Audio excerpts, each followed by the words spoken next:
ठाकरेंचा विश्वासघात झाला असं विधान शंकराचार्यांनी केलं होतं। उद्धव ठाकरे मुख्यमंत्री होत नाही तोपर्यंत पीडा कायम राहील असंही शंकराचार्य म्हणाले होते।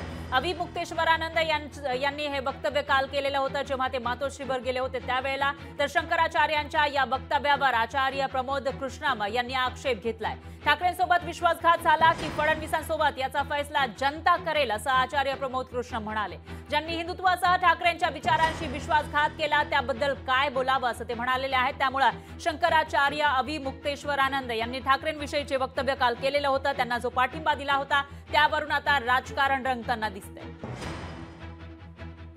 तर यावर शिवसेनेच्या संजय निरुपमा यांनीही प्रतिक्रिया दिलेली आहे, बघूयात।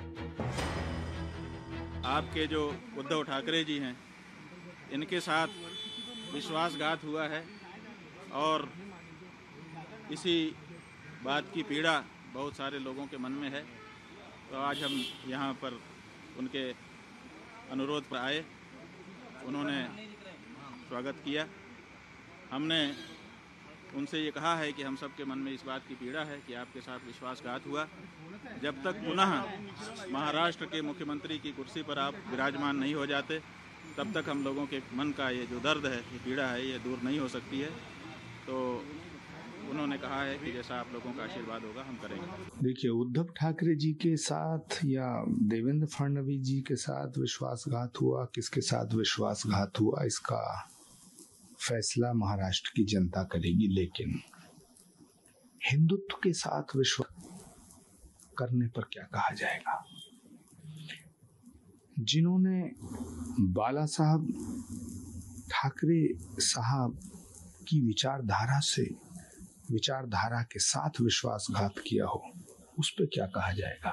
विशेष रूप से परमादरणीय जो हिंदू तत्वों के धोखा देकर देवेंद्र जी जो मुख्यमंत्री बनने वाले थे, देवेंद्र जी महाराष्ट्र के मुख्यमंत्री बनने वाले थे, उनको धोखा देकर और परम पूजनीय परम आदरणीय जो उनके पिताश्री थे उनकी विचारधाराओं विपरीत में जाके विधर्मियों के साथ जाके वो मिल गए और ऐसे लोगों को घर में जाकर महाराज श्री ने जो है उनके निवास पर जाकर उनको आशीर्वाद दे रहे हैं और फिर कह रहे हैं कि जो है उनके साथ धोखा हुआ।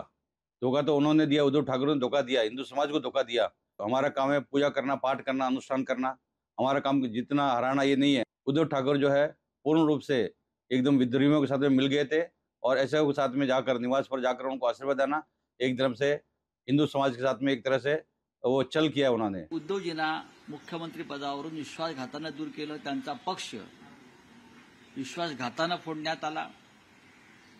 हे आपल्या हिंदू धर्माचे सर्वोच्च धर्मगुरू शंकराचार्य सांगतात। याबाबत काही लोकांच्या पोटामध्ये पोळसूळ उठला असेल,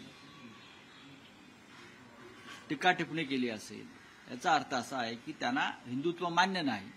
आमच्या मनात त्यांच्याबद्दल खूप आदर आहे, खूप श्रद्धा आहे, पण ज्याप्रमाणे त्यांनी राजनीतिक भाष्य केला तो आपत्तीजनक आहे। त्याचा आम्ही निषेध करतो। मी शंकराचार्य साहेबांना अभिमुक्तेश्वरानंदजींना मी विचारू इच्छितो की 2019 मध्ये शिवसेना उद्धव ठाकरे यांच्या नेतृत्वात भाजपा बरोबर निवडणूक लढली होती आणि तो जो निवडणुकीचा मूळ आधार होता, जो विचार होता, तो हिंदुत्वाचा विचार होता।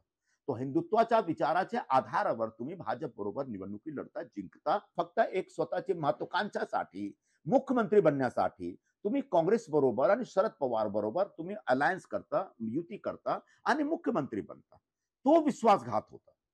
समजा तो विश्वासघात नाही आहे, पण तो एक राजकारणी निर्णय होता महत्वाकांक्षासाठी। शंकराचार्यांनी जो काही तुमच्या बंगल्यावर येऊन आशीर्वाद दिला याचं राजकीय भांडवल करण्याची काही आवश्यकता नाही।